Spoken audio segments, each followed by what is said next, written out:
Aleluya, tú tienes todo poder. Y tu pueblo hoy alza tu voz, confesando tus victorias. Grita. Su pueblo gritó, hombre de guerra,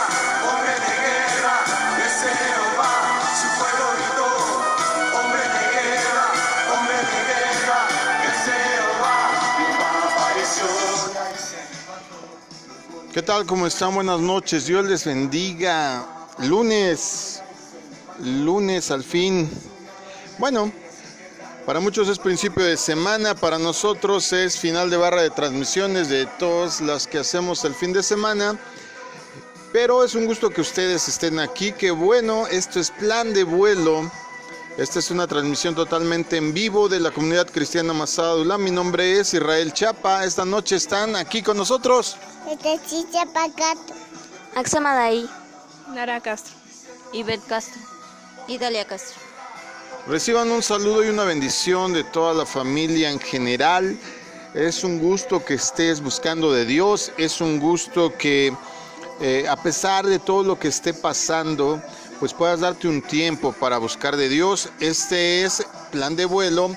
Es una transmisión en la que tratamos de dar conocimientos básicos, pero de una manera quizás hasta a veces un poco ortodoxa, muy poco ortodoxa, en el sentido de que puedas entenderlo con claridad, con practicidad, quizás sin tanto lenguaje religioso ni cuestiones de ese tipo. Nuestra intención es que, como dice el nombre de este programa, pues podamos ser como un tutorial, ¿verdad? Un plan de vuelo es esta ruta que se traza en los aviones, y así este programa pretende ser un tutorial para que tú puedas pues apuntar trazar tu meta hacia la eternidad, hacia Dios. Y si es el primer acercamiento que tienes hacia el conocimiento bíblico o hacia pues una enseñanza un poco más en forma, o tal vez también debido a que no todas las congregaciones están transmitiendo en línea, pues podamos abonarte, ayudarte para que puedas pues reforzar, madurar tus conocimientos bíblicos y sobre todo puedas entender y acercarte más a nuestro Creador. Todo esto sin ánimo religioso, sino con la intención más que nada de que podamos ser más prácticos, más espirituales, pero en el sentido de aplicación de la palabra de Dios. Nuestras redes sociales son las siguientes. Amén. Por Twitter es @masadadulam. Por Facebook es .com/masada.adulam. El número de WhatsApp es 5583882035 y el número de línea directa 5576909589. El email es masadadulam@gmail.com. Todo con minúscula, S Masada en todas nuestras redes. Y por YouTube es Israel Chapa, todo con mayúscula, una sola R. Bueno, ahí tienes los medios para que nos contactes, también para que puedas escuchar las demás enseñanzas.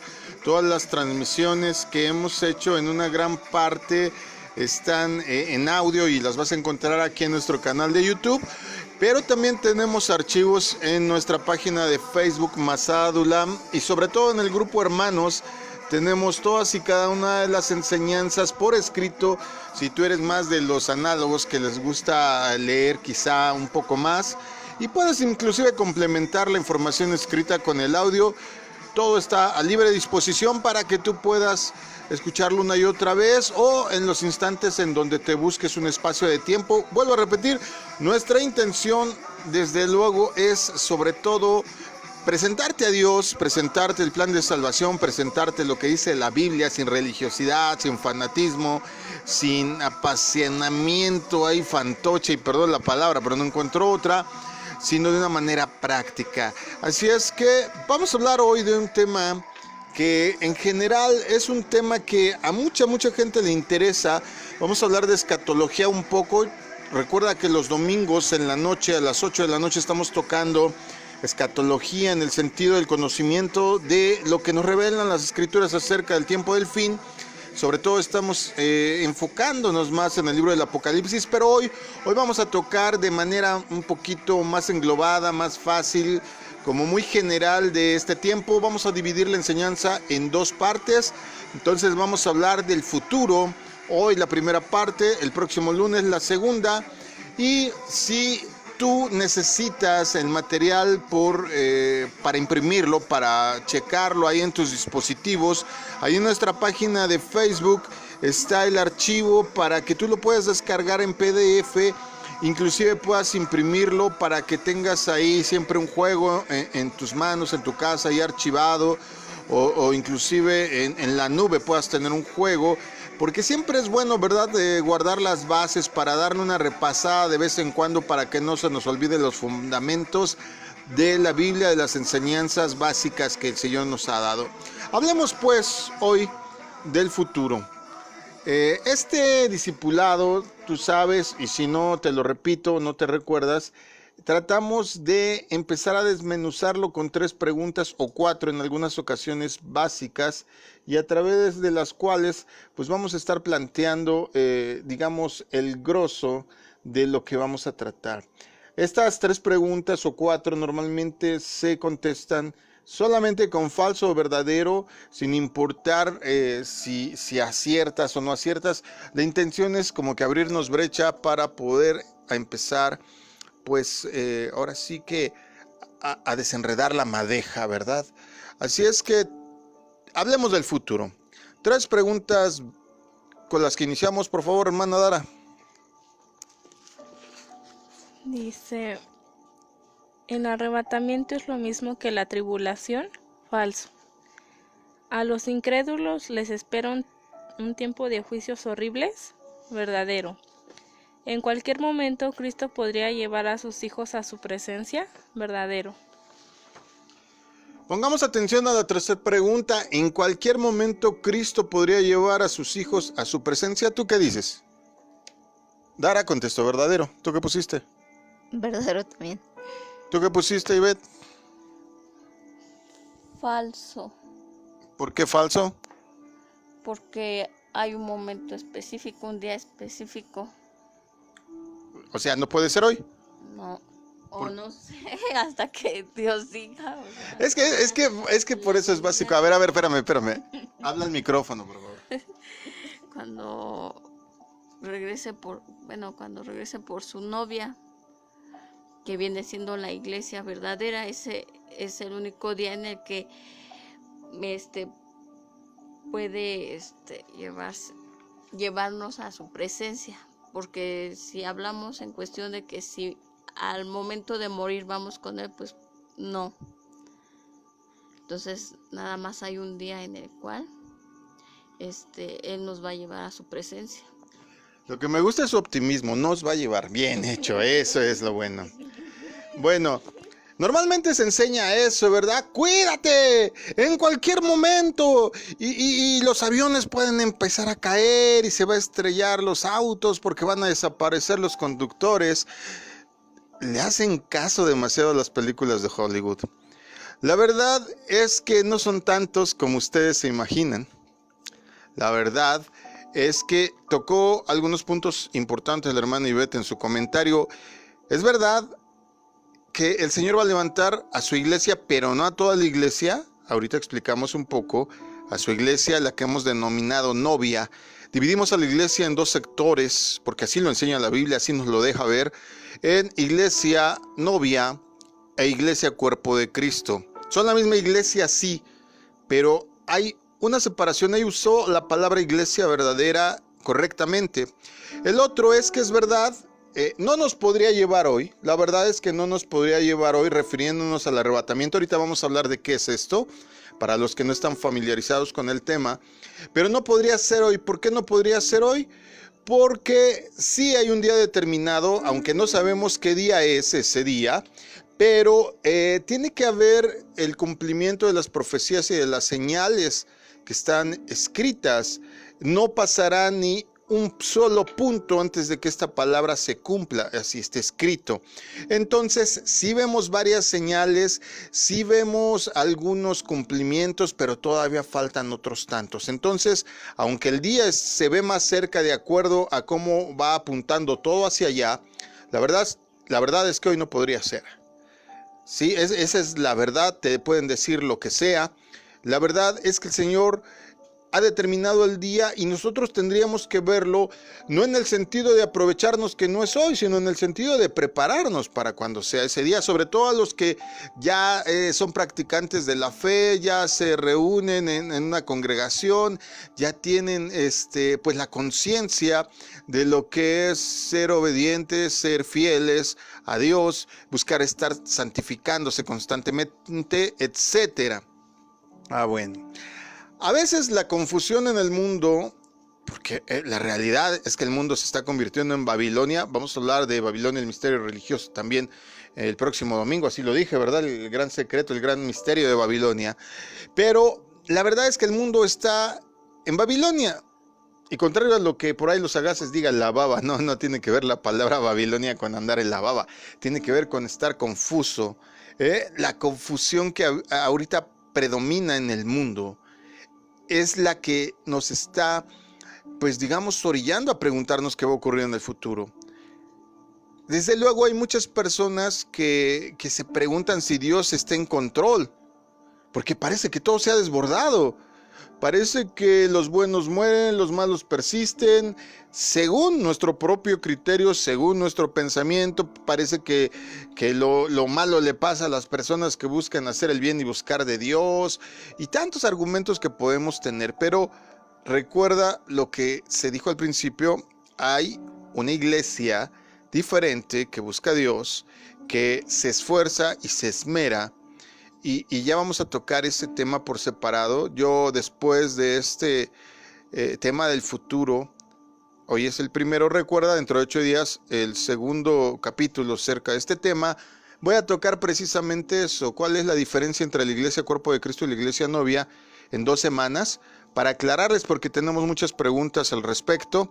Entonces, nada más déjenme acabar con este tema del futuro, de la escatología, del tiempo del fin, un poquito condensado para abordar este tema. Pero te decía, la Biblia describe el plan soberano de Dios para el futuro. Algunos de los detalles, digamos el timeline, el tiempo es el siguiente. Ahorita estamos todavía en la época en donde la iglesia está aquí en la tierra, en general, toda la iglesia está aquí en la tierra y lo que va a ocurrir después es este evento que acabamos de mencionar. Este evento al que hemos denominado, porque hay una palabra ahí que está escrita, nosotros nos gusta usar más la acepción arrebatamiento que rapto. ¿Por qué? Hay mucha gente que le denomina este evento el rapto, que es el evento cuando el Señor se va a llevar a la iglesia fiel, a la iglesia, como dijo la hermana Ivette, novia, pero va a quedar el grueso de la iglesia en la tierra porque, como en varios versículos se menciona, en algunos capítulos dice el apóstol Pablo que pues no lavaron sus vestiduras a tiempo. En otros tantos se dice que pues tristemente como no aceptaron el sacrificio como debería de ser el de Cristo, me refiero, pues tomaron un poco por inmunda la sangre del cordero, no se esforzaron, no se esmeraron y desgraciadamente ahora el precio no va a ser nada más aceptar al Señor Jesús como su Salvador, sino pues desgraciadamente en muchos casos el precio va a ser su propia sangre. La sangre del cordero limpia de todo pecado a todo el que la acepte, pero a todo el que viva conforme a la norma. El que no viva conforme a la norma, ahora le va a costar su propia sangre, aunque tenga fe, aunque conozca Biblia, aunque pues esté tratando, y eso de tratando lo pongo entre comillas, porque muchos tratan pero no lo logran, y no porque no lo puedan hacer, sino porque ni siquiera lo intentan o no se esmeran en hacerlo. Pero este tema lo voy a dejar un poquito ahí para este tema de la iglesia novia y cuerpo de Cristo. Entonces, está el tiempo de la iglesia, todavía está aquí en la tierra. Después va a ocurrir este mencionado tema del arrebatamiento. ¿Y qué va a pasar? Pues Dios se va a llevar a la iglesia novia. Ahorita vamos a ver a dónde y por qué. Pero también al mismo tiempo van a resurreccionar, a resucitar los muertos en Cristo. Ojo, pero también los muertos en Jesús. Ahorita explico la diferencia. Y también los creyentes vivos, todos los que hayan sido fieles y estimados como dignos, van a ser arrebatados, muertos y vivos juntamente. Después de esto va a haber 7 años de tribulación. dividido en 2 periodos de 3 años y medio cada uno. Los 3 años primeros son terribles, pero los segundos 3 años y medio son horripilantes, de acuerdo a términos que la propia Biblia especifica. Y el último año de estos 7 va a ocurrir algo que se le denomina la parusía, porque así está escrita la palabra griega. También vamos a explicar qué es la parusía, si no nos da tiempo hoy, en el segundo programa del futuro. Y va a acontecer lo que es la segunda venida de Cristo, el regreso de él, de Jesús, a la tierra. Ahora van a ocurrir a partir de ahí, algo que se denomina el reino milenial, es decir, va a haber un reinado de Cristo sobre la tierra con la gente que quede viva, aclaro, porque hemos estado hablando de eso ya en diferentes programas. Hablamos también hace unos días del Día del Señor, en donde van a acontecer varias catástrofes nada más para que el ser humano se dé cuenta de los terribles errores que ha cometido al separarse de Dios, y todas estas catástrofes van a ser siempre como que esa nalgada, como ese regaño, ese varazo que le da un padre a un hijo para que entienda que pues se tiene que alinear, tiene que ser disciplinado. Después del reino milenial va a ocurrir el evento que se denomina también el juicio del trono blanco. Ahí van a resucitar los que no creyeron en Cristo, los que no confesaron su nombre, y se les va a dar un tiempo, se les va a enseñar también a ellos, y después se va a ejecutar un juicio. Un juicio, te quiero aclarar esto, un juicio no necesariamente tiene que ser alineado con algo legal o con algo punitivo. Me explico. Cuando una persona no está en sus cabales, no está pensando bien, no tiene la mente clara, muchas veces decimos perdió el juicio. Y nos estamos refiriendo a tener conciencia. Aquí este evento funciona en los dos sentidos. El juicio del trono blanco funciona en el sentido de que las personas puedan recuperar la conciencia de quién es Dios, de quiénes son ellos y de qué hacen aquí en la tierra, y cuál es la conveniencia de que el ser humano regrese a Dios. Y en otro caso, a los que estén de necios, a los que estén ahora sí de contumaces, dice la Biblia, pues ni modo, eso sí, pues tendrán que ser pues llevados ya a una, ¿cómo decirlo sin que suene tan feo? Pues no hay manera bonita de decirlo, ¿verdad? Hacia la destrucción. Y dice la Biblia que de ellos no se tendrá más memoria. Después de esto, entonces, empieza la eternidad, después del juicio del trono blanco. Cuando el Señor Jesús regresa en su segunda venida, ocurre la guerra del Armagedón, pero esa no es la última guerra. La última guerra ocurre poco antes del juicio del trono blanco, y después empieza la eternidad. ¿Sale? Bueno, hasta ahí un resumen rápido, y eso fue todo. Buenas noches. No es cierto. Hablamos del arrebatamiento. La Biblia enseña que en un momento no esperado, o más bien yo diría más que no esperado, no conocido, porque nosotros sí lo esperamos, los que sabemos, leemos y escudriñamos, sabemos que Cristo vendrá para llevar a su iglesia, pero solo a la que se haya esmerado, solo a la que esté cumpliendo con el estándar, con el target del nivel que se requiere. Esos van a ser llevados a su presencia. Este evento se le llama arrebatamiento, que algunas otras personas le llaman rapto. Ahorita voy a explicar por qué yo no lo llamo así. Y si bien puede suceder en cualquier momento, la verdad es que puede suceder en cualquier momento a partir de que se cumplan todas las señales. Todavía nos faltan señales. Vamos en el cuarto sello de los 7 que son mencionados en el Apocalipsis. Si tienes alguna duda sobre cuáles son los sellos, busca la información ahí en nuestro canal de YouTube, Israel Chapa, todo en mayúsculas, Israel con una sola R, y ahí vas a escuchar los diferentes programas que hemos dedicado a este tema. Después de este asunto, viene en las nubes Jesús para arrebatar a la iglesia novia, y después, más adelante, en otro evento después de la tribulación, se ocurre ahora sí la venida visible, ¿verdad? Que es la segunda venida de Cristo en el estricto sentido de lo que va a ocurrir.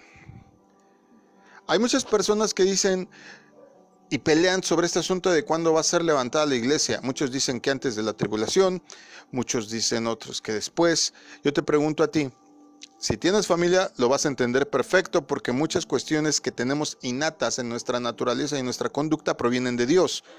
Porque acuérdate que tenemos el genoma de Dios, tenemos la descendencia de Adán. Entonces, si yo te pregunto a ti, Dara, si tú supongamos, ahorita que solo estás con tu mamá y tu hermana, pudieras evitarle algún mal, alguna tragedia, algo que tú sabes que va a ocurrir, ¿lo evitarías? Sí. ¿Por qué Dios tiene que funcionar de otra manera? Dios va a hacer lo mismo. Van a venir los años de tribulación, la gran tribulación, y después entonces va a ser la manifestación de Jesús en su segunda venida. La parusía es una venida secreta, en donde vamos a ser levantados a las nubes, como bien decía la hermana Ivette. Ella dice, nosotros, bueno, pues si ese es el target, pues no, yo me voy primero, entonces también, ¿verdad? Ok, entonces, este evento en donde el Señor se lleva a la iglesia que denominamos novia, va a ser primero, y luego de la tribulación va a ser, ahora sí, la manifestación pública de Jesús en su segunda venida. Primera a los Tesalonicenses 4:13 al 18 dice lo siguiente. Hermanos, no queremos que ignoren lo que va a pasar con los que ya han muerto, para que no se entristezcan como esos otros que no tienen esperanza. ¿Acaso no creemos que Jesús murió y resucitó? Así también Dios resucitará con Jesús a los que han muerto en unión con Él, conforme a lo dicho por el Señor. Afirmamos que nosotros, los que estemos vivos y hayamos quedado hasta la venida del Señor, de ninguna manera nos adelantaremos a los que ya han muerto. El Señor mismo descenderá del cielo con voz de mando, con voz de arcángel y con trompeta de Dios, y los muertos en Cristo resucitarán primero. Luego los que estemos vivos, los que hayamos quedado, seremos arrebatados juntos con ellos en las nubes para encontrarnos con el Señor en el aire, y así estaremos con el Señor para siempre. Por lo tanto, anímense unos a otros con estas palabras. Ok. No pierdan esta cita porque la vamos a estar usando a lo largo de toda la enseñanza. Primera a los Tesalonicenses, primera carta a los Tesalonicenses, capítulo 4, versos del 13 al 18 que nos acaba de leer mi esposa. Pero también vamos a leer primera carta a los Corintios, capítulo 15, versículos 51 al 53. Fíjense bien en el misterio. A ver, espérame otra vez. Fínjense, por favor. Fínjense bien. Léelo bien, amor. Fíjense bien en el misterio que les voy a revelar. No todos moriremos, pero todos seremos transformados. En un instante, en un abrir y cerrar de ojos, al toque final de la trompeta, pues sonará la trompeta y los muertos resucitarán con un cuerpo incorruptible, y nosotros seremos transformados, porque lo incorruptible tiene que vestirse de incorrupción y lo mortal de inmortalidad. Ok, regresemos a la cita de primero de los Tesalonicenses. ¿Sale y vale? ¿Qué dice el versículo 16 en su segunda parte?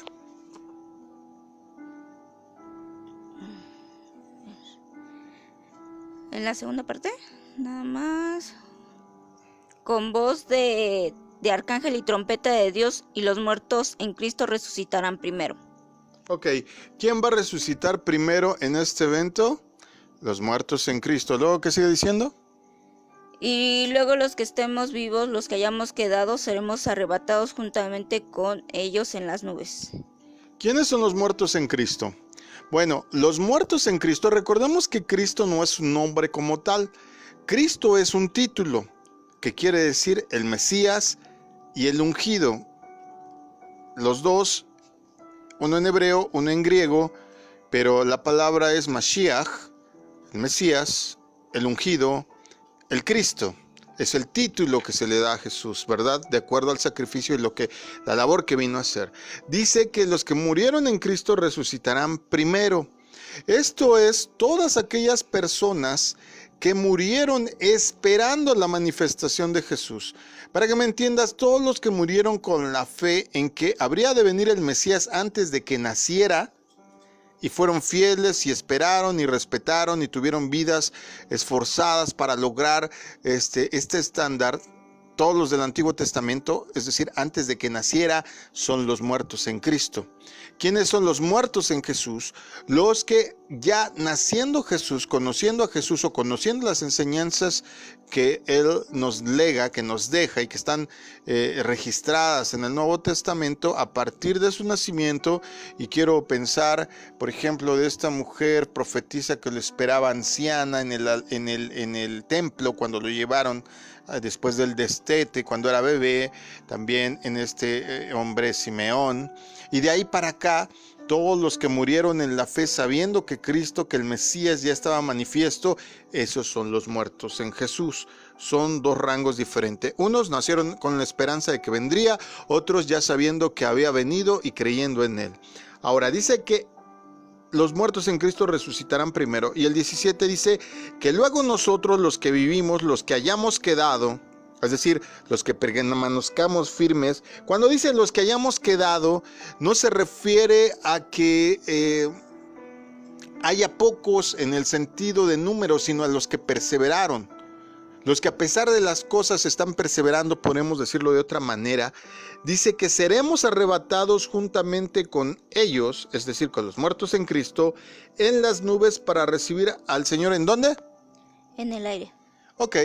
En esta venida el Señor no pisa tierra, no viene públicamente, solamente le van a ver aquellas personas que son tenidas como dignas, ya sea vivos, como lo dice el verso 17 o como lo dice el verso 16, o que murieron, pero con la esperanza y llevando vidas acordes a lo que el Señor pedía. ¿Quién viene para arrebatarnos? El verso 16 nos dice que es Jesús. Aquí nos da el título, pero todo el mundo sabemos que el Cristo es Jesús. Quiero decirte que esta palabra que está escrita ahí y que nosotros traducimos y pronunciamos como arrebatamiento y no como rapto, te voy a explicar el por qué. Rapto es un acto de violencia, ¿cierto? Si tú platicas con alguien y le dices, raptaron a la hija de la vecina, inmediatamente se va a alarmar. En cambio, la palabra rapto que nosotros traducimos, la traducimos así porque la palabra que está escrita ahí es la palabra harpazo, en griego, harpazo, y esta proviene de otra que es jaireomai. Jaireomai es la misma palabra, la misma raíz, y significa que toma para uno mismo. No en el sentido de despojar a alguien, sino en el sentido de que ya era mío y lo volví a tomar. Por eso nos vamos a dar cuenta que en otros versículos dice, y vendré de nuevo y me tomaré a mí mismo. Veremos que por eso dice Jesús eso, en ese sentido, que es algo que ya le pertenece, solo lo va a retomar, lo va a arrebatar, no en el sentido de un acto violento, sino en el sentido de que ya era mío, lo tengo que tomar, no en el sentido de te voy a raptar porque en contra de tu voluntad te llevo, no, o sea, por eso nosotros preferimos utilizar el término arrebatamiento. Harpazo, que viene de jairomai, que significa tomar para uno mismo. ¿Dónde dice el verso 17 entonces que nos encontraremos con el Señor Jesús? ¿En las nubes? Correcto. A veces aquí hay confusión en el sentido estricto que cuando la gente muere, y eso es debido a la tradición mal interpretada, son vicios técnicos que se van trasladando por generaciones. Cuando un cristiano muere, no va inmediatamente con el Señor. Tenemos esa mala costumbre de decir, ay, el hermanito fulano falleció, pero ya está con el Señor. No es cierto, con el Señor no hay nadie. Dice la Biblia que cuando uno muere, duerme y va a estar esperando este momento. Los muertos en Cristo no están con Jesús, están muertos, están dormidos. Va a ocurrir entonces este asunto que menciona, por ejemplo, 1 Corintios 15, en donde el cuerpo corruptible, aunque sean huesos, aunque sea polvo, se va a reformar, como dice el libro del profeta Ezequiel, va a retomar carne, tendones y demás, pero se va a volver un cuerpo incorruptible, un cuerpo glorificado. ¿Sale?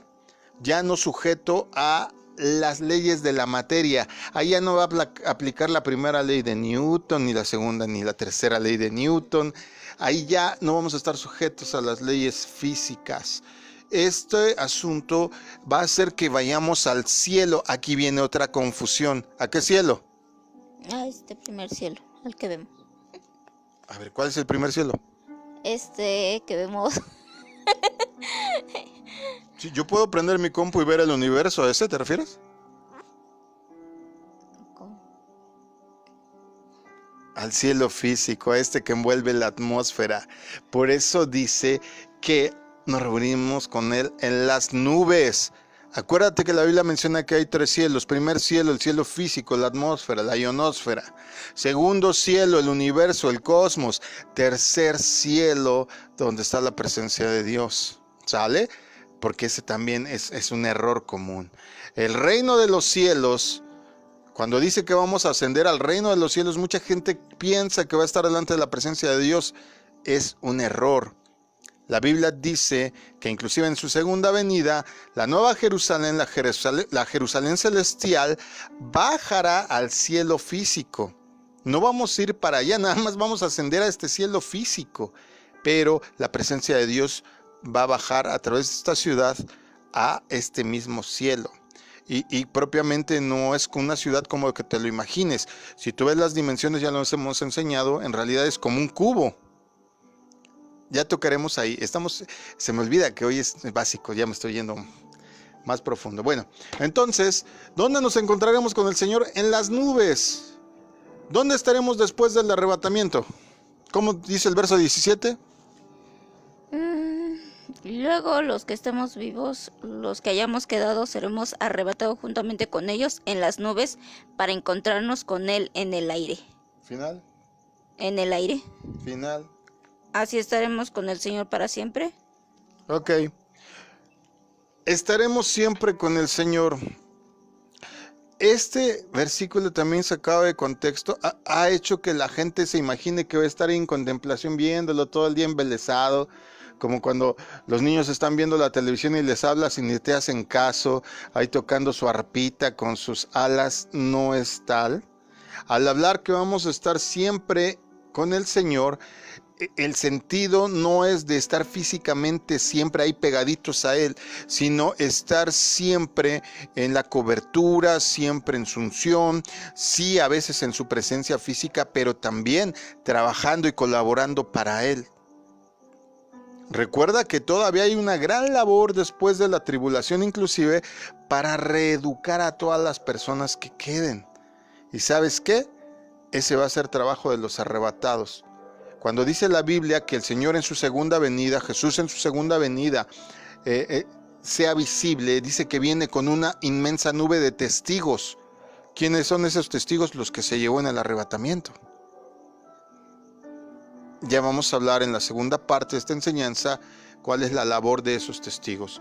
Ahora, fíjense bien, algo para pensar. De acuerdo a lo que hemos leído, ¿toda la gente religiosa será arrebatada? No. ¿Por qué no?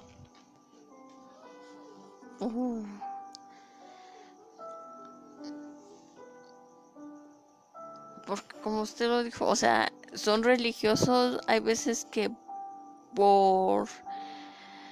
interpretamos mal la palabra. Entonces, por ejemplo, la otra vez venía yo escuchando a unos señores ya de edad, que uno decía que ¿cómo se llama? Que para qué usar cubrebocas, ¿no? Si Dios quiere, si Dios quiere llevárselo en ese momento, pues lo va a hacer, o sea, no tenía por qué ponerse cubrebocas. Entonces yo creo que esa falta de conocimiento en el cual yo creo que ellos están tentando a Dios, eso no es servir al 100% a Dios, no es ser un buen cristiano, sino es ser un religioso, pensando que no se están basando en el sentido de que están realmente tentando a Dios, y al tentar a Dios es como pecado y no están haciendo la voluntad. Yo creo que entonces esos religiosos no se irán con Él. No sé si estoy bien en mí. Bueno, la verdad es que sí, es una relación de dos vías. Si bien el Señor tiene promesas, tiene cobertura, tiene propósitos, tiene protección contra nosotros, a nosotros nos toca hacer nuestra parte. ¿Sí? En ese sentido, pues habría que tener cuidado porque en verdad si está escrito no tentarás al Señor tu Dios. Y si bien tengo cobertura y si bien tengo protección, porque la Biblia lo promete, pues no esperemos que se cumpla en su cabalidad y en su totalidad si soy una persona que malinterpreto o que soy religioso. Voy a explicar un poquito esta palabra religión rápidamente. La palabra religión tiene el sentido más acercado de congraciarse con Dios por medio de obras. Ejemplo, los religiosos creen que por hacer sacrificios van a agradar más a Dios. Los religiosos creen que por ser criticones en extremo y gente que está pues inquebrantable, inflexible ante las circunstancias de la vida de una persona que quizás se pueda equivocar en algo y falle, les va a ser más aceptos a Dios.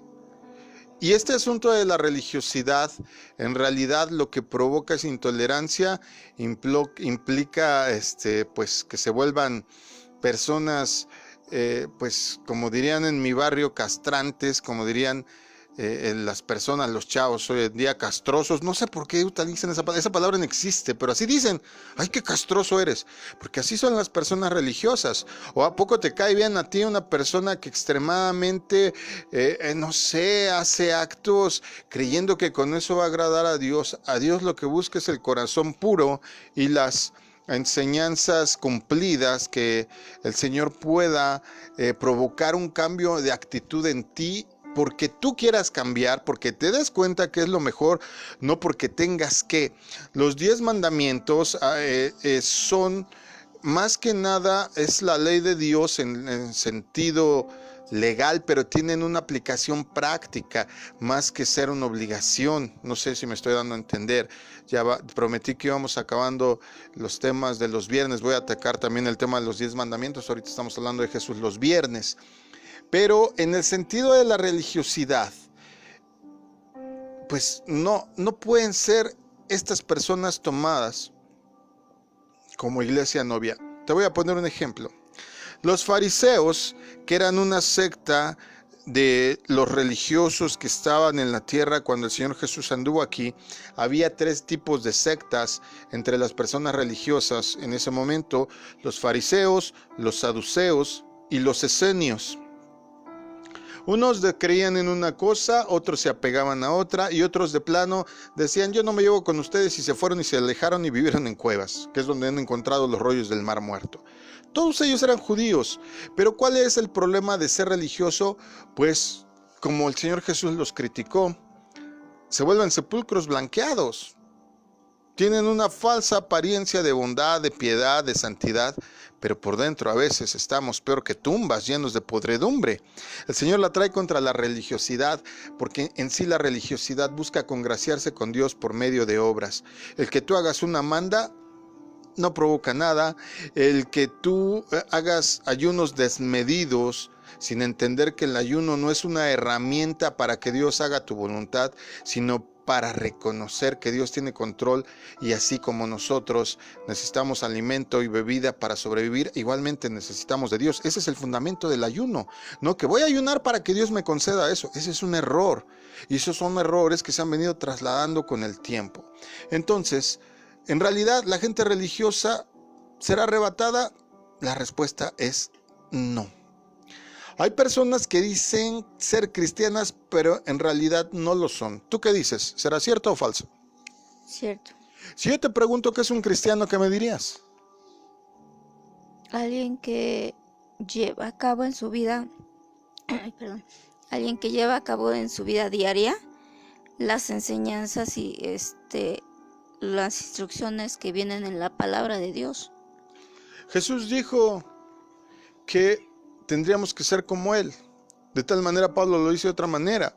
Pablo dice que hay que hacer las obras que Jesús hizo para que verdaderamente podamos ser llamados cristianos. El mismo Señor Jesús dijo: ¿para qué me llaman Señor si no hacen lo que les pido? Entonces, hay personas que pueden decir que son cristianas porque creen en Jesús, pero eso no los hace cristianos, ¿eh? El que tú vayas cada 8 días o escuches todas las transmisiones ahorita, que no está normalizado todavía los cultos y las sesiones en las congregaciones, no te hace cristiano. Cristiano te hace hacer las obras que Cristo hizo, repetir las enseñanzas en el sentido estricto de la aplicación diaria, no nada más los domingos, los sábados o el día que vayas a la iglesia, martes, jueves. El día no es importante, todos los días deberíamos de hacer las cosas que Jesús hizo. Entonces, sí, tristemente hay personas que dicen ser cristianas pero no lo son. Ahora otra pregunta, hay personas en la iglesia, ya de los que se congregan, los que van a los cultos, los que asisten regularmente, que creen ser hijos de Dios pero no lo son. Sí. Sí, creo que sí. Tristemente sí. Ojo, si tú vas a la congregación, si lees Biblia, si cantas, si dices yo creo en Dios, normalmente vas a creer que ya estás del otro lado, pero la verdadera iglesia no, ahí estás formando, ese es el ejemplo perfecto, estás formando parte de la iglesia. Pero la iglesia novia es aquella que se esfuerza, que nunca está conforme, que siempre quiere mejorar. Te voy a dar una alusión para que lo entiendas. Pensemos en una novia como cualquier otra, que ha preparado su matrimonio, que ha ahorrado, que la familia ha ahorrado, que va y se compra su vestido de novia. Te vas a encontrar que una novia, cuando verdaderamente anhela un matrimonio y que lo ha planificado y que se casa porque se quiere casar, no porque se tenga que casar, y que va y escoge su vestido, nunca la vas a ver conforme.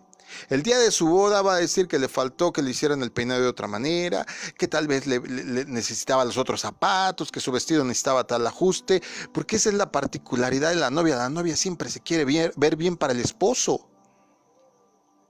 Esa es la iglesia a la que me refiero. La iglesia religiosa no lo es. Aquellos que van a la iglesia y creen ser hijos de Dios, pero no cumplen con el estándar, no se esfuerzan, no se esmeran, han hallado un lugar ahí cómodo de donde moverse. Pues recuerda una cosa, una particularidad de todo aquello que se supone es un ser vivo. Si no se mueve, está muerto. Así es que si ya te acomodaste en un estándar, pues estás siendo mediocre. Como dice la propia escritura ahí en Apocalipsis, te has vuelto tibio. Y Dios aborrece lo tibio. Mejor ser caliente. Mejor ser apasionado. Mejor estar constantemente, buscar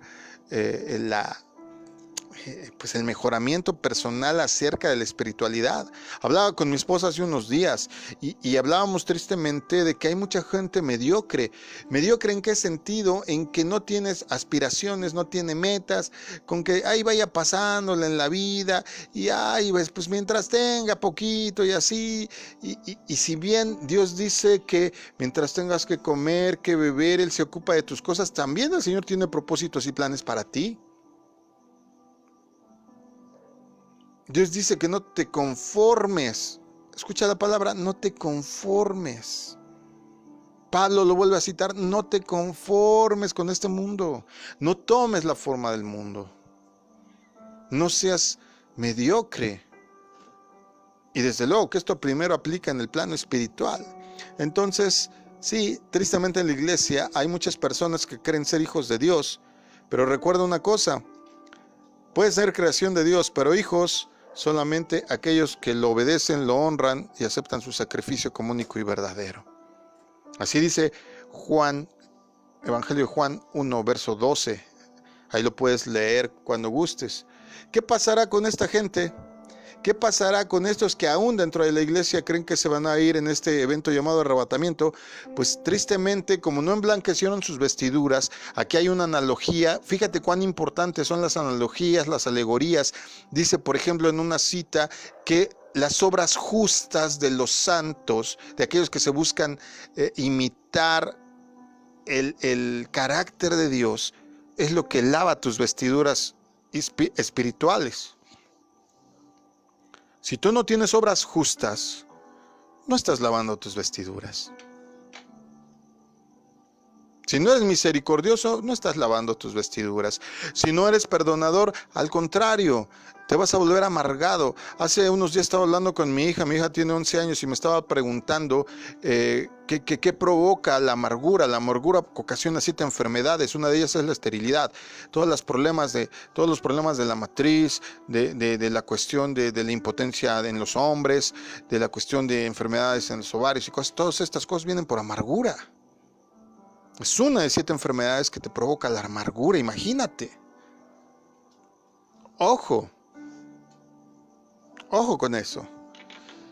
Todas esas personas, aunque crean que por ir a la iglesia o que por leer Biblia, pues ya van a ser arrebatadas, están en un error. Y me voy a ir un poco rápido porque nada más me restan 15 minutos. Ya leímos primero a los Corintios 15, 51 al 53. Ahí vamos a responder todas las demás preguntas. Dice que no todos dormiremos, refiriéndose a la muerte, pero todos seremos transformados. La palabra dormiremos, sobre todo en las versiones Reina Valera, es una referencia a la muerte. No todos los creyentes morirán, porque algunos serán arrebatados. Los que estén vivos cuando esta llamada, este toque de trompeta ocurre, van a ser así levantados vivos. Pero de acuerdo a lo que estamos viendo, no es la vasta mayoría como plantean las películas. En realidad, ¿quieres que te dé otra simbología, otra analogía? Lo que proviene de Dios solo es el diezmo. Desde el principio nos lo vienen diciendo. Por eso la práctica de diezmar no nada más tiene que ver con el dinero o con los bienes. Tiene que ver en el sentido de que entiendas que tristemente solo el 10% de todo lo que está destinado, lo que está dicho, lo que está delegado, proviene, es potestad, es propiedad, de Dios. ¿Qué estoy diciendo? Que de cada 100 que crean, que lean, que se congreguen, solo 10 se van a ir. Porque tristemente solo el 10% se esfuerza. El 90%, pues sí, es del rebaño, es de la grey, pero solo es cuerpo de Cristo, no es novia.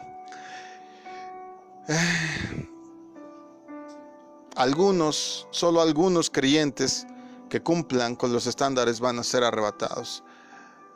El arrebatamiento tiene una función de cambio. Es un evento transformador más que otra cosa, para que lo entendamos. No nada más que ¡ay, nos llevaron vivos! ¡Ay, los muertos salieron! Es un evento transformador. Por eso dice Pablo ahí en 1 Corintios 15, 51 al 53, que lo corruptible, es decir, lo que se corrompe, lo que cambia, lo que se echa a perder, la parte mala de ti, inclusive hablando de la carne física, se volverá incorruptible. Lo muerto ya no va a estar muerto. Por eso los muertos resucitarán, porque el Señor Jesús da una oferta de vida eterna, de vida zoe, de vida divina, no de vida bios. Todos tenemos vida bios, la vida natural que se nos es regalada en el momento del nacimiento, pero vida eterna, otro error más doctrinal, no está implícita para todo el ser humano. La vida eterna se gana y solo se obtiene mediante el regalo que Jesús le hace a los que le siguen. Aquí, estos que sean arrebatados, entonces disfrutarán de este beneficio de la vida inmortal. Es decir, no van a estar sujetos, como ya dije hace un ratito, a las leyes físicas. No vas a estar sujeto a las leyes de la materia.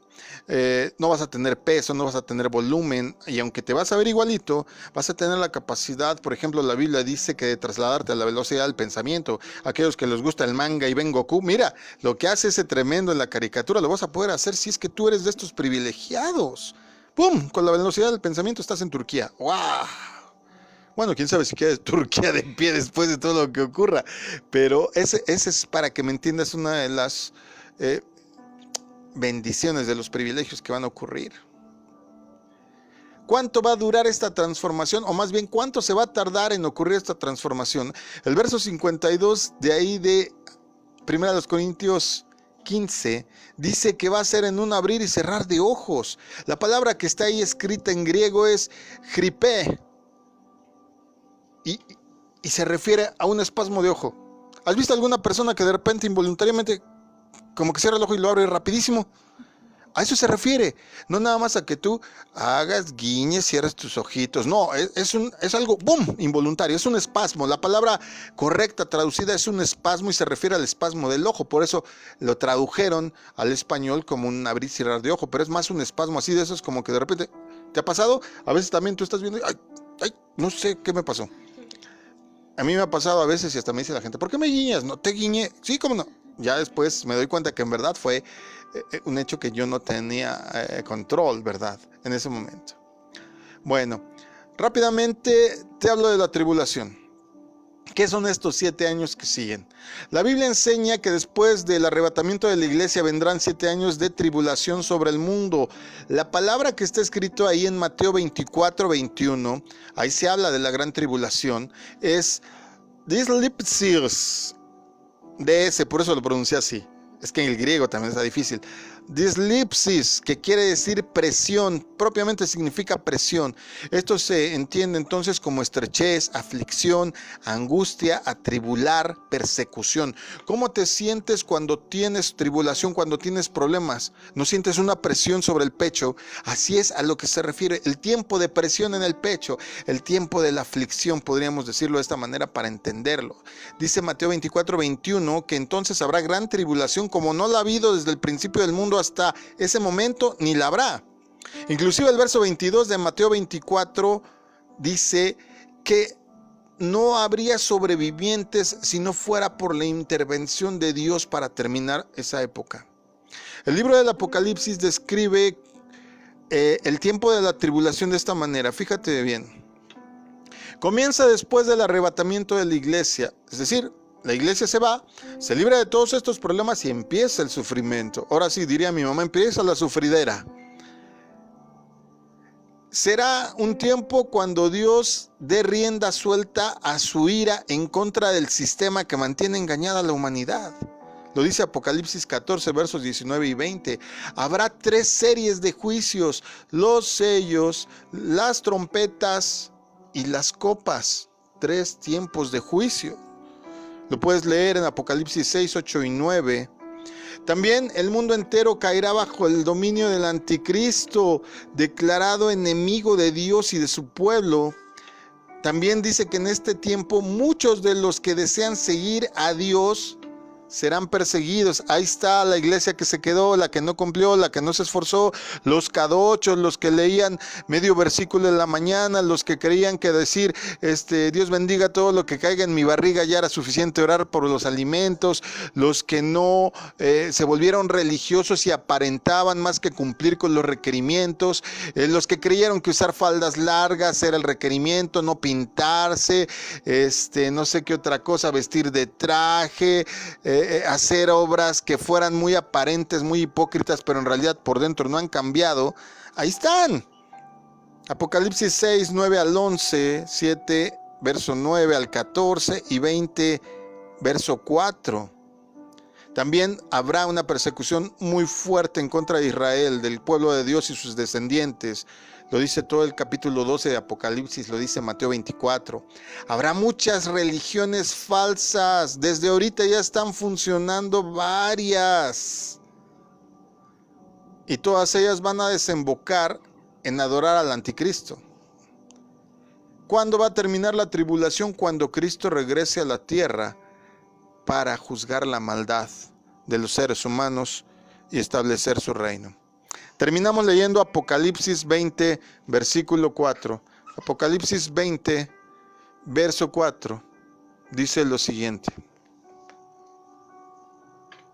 Corrale porque se nos acaba el tiempo. Apocalipsis 24. Dice: después vi tronos, y los que estaban sentados en ellos habían recibido autoridad para juzgar. Vi las almas de aquellos que habían sido decapitados por dar testimonio acerca de Jesús y proclamar la palabra de Dios. Ellos no habían adorado a la bestia ni a su estatua, ni habían aceptado su marca en la frente o en las manos. Volvieron a la vida y reinaron con Cristo durante 1000 años.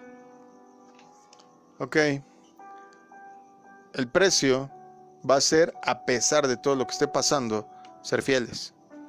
Y aunque te maten, seguir fieles a Dios, no aceptando marcas, Ya vamos a hablar de la marca de la bestia. De hecho, este domingo, ¿verdad? Dijimos que íbamos a hablar de la marca de la bestia. De Babilonia y luego de la marca de la bestia, ¿verdad? Bueno, ahí revise la barra de transmisiones porque tengo tantas ahí que hacemos de la semana, pero no te preocupes, poco a poquito, y te prometo que vamos a hablar de todos estos temas. Bueno, vamos a dejarla ahí hoy. Hasta ahí la primera parte de este tiempo final, del tiempo futuro. Yo espero que lejos de espantarte, lejos de decir, ¡ay, las plagas! ¡Ay, las copas de ira! ¡Ay, los truenos, las trompetas! ¡Ay, el Señor y sus juicios! Más bien te empieces a preparar. Y si ya eres creyente, pues te empieces a embellecer, hagas obras justas para emblanquecer tus vestiduras, actúes con el carácter de Cristo y sobre todo, imagínate, mucha gente ha sufrido en esta pandemia lo indecible, muchos quedaron sin trabajo, muchos han enfermado, muchos sufrieron muertes, pero esto es una caricatura muy sencilla a comparación de todo lo que va a pasar. Esto solo es el principio, esta es la punta del iceberg. Así es que créeme que deseamos, por sobre todas las cosas, que tú entiendas, que hagas un acto de conciencia, que tengas por lo menos la intención de entender, de buscar. No me creas a mí. Toma una Biblia, léelo. Escucha, lee libros. Vea libros de historia inclusive, ve cómo la historia de la humanidad se ha ido repitiendo en círculos constantemente y siempre la humanidad ha regresado a sus mismos errores. Todo esto seguirá ocurriendo hasta que el Señor intervenga en los asuntos del hombre. Entonces, pues, tú tienes ahora sí que como en la época de Moisés, dos opciones. O aceptas bendición o aceptas maldición. Dios es tan bueno y es tan santo que Él va a respetar lo que tú decidas. Así como hasta el día de hoy respeta lo que la gente elige. Ese es el libre albedrío. Aun cuando escojan mal, Dios nunca se va a contradecir. Esto fue Plan de Vuelo. Hoy hablamos sobre el futuro. Mi nombre es Israel Chapa. Estuvieron con nosotros Chicha Pacato. Anxamadai. Lara Castro. Ivette Castro. Y Dalia Castro. Pues que el Señor te bendiga, que el Señor te guarde, que haga resplandecer su rostro sobre ti. Reflexiona un poquito, porque inclusive, aunque ya seas creyente, aunque ya te congregues, si no estás haciendo lo que debes, no te engañes. Hay una muy grande probabilidad, un 90%, de que si no te esfuerzas, pues tristemente el día que llegue el arrebatamiento, ya sea que estés vivo o muerto, pues no seas llevado. Y ya hablaremos de la segunda resurrección, porque hay dos, no solo hay una.